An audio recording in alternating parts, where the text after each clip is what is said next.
Erat tali silaturahmi guru, siswa, dan orang tua wali, SMK Negeri 4 Kota Sukabumi gelar wisuda pelepasan siswa. Silaturahmi dan wisuda digelar sebagai program akhir pembelajaran siswa selama 3 tahun bersekolah. Sekitar 409 siswa-siswi sekolah menengah kejuruan Negeri 4 Kota Sukabumi lulus dan diwisuda di Gedung Haja Kusmiati Sabtu 18 Mei 2024. Menurut Wakil Kepala Sekolah Bidang Kesiswaan SMK Negeri 4 Kota Sukabumi, Agus Sabis mengatakan, dengan tetap menjalin tali silaturahmi dengan orang tua wali siswa, musyawarah dengan komite dan aspirasi kegiatan pelepasan siswa bisa dilaksanakan. Dijelaskannya, SMK 4 memiliki keterikatan silaturahmi dan rasa persaudaraan antara orang tua, siswa, sekolah, dan juga komite.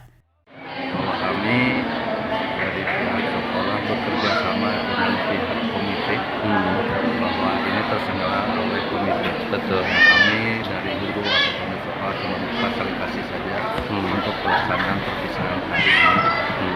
Dengan tujuan bahwa kami mengadakan kegiatan ini yang pertama adalah mengikat silaturahmi dengan orang tua, siswa, dengan wali, termasuk untuk siswa kami.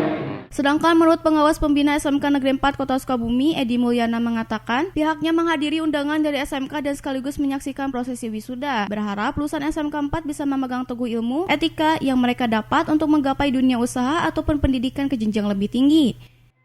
Kami diundang itu untuk menghadiri aja kegiatan ini ya, perpisahan. Barangkali memberikan arahan ya anak-anak yang baru lulus dari SMK Negeri 4 ini.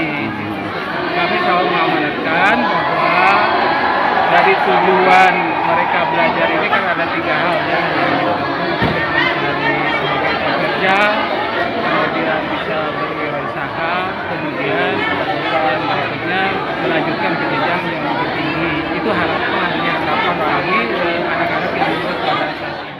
Sementara itu, siswa-siswi yang lulus dan diwisuda langsung diberikan piagam penghargaan dari sekolah dan disaksikan orang tua mereka. Dari Kota Sukabumi, Muhammad Ujang Heriaman, Liputan MGS TV melaporkan.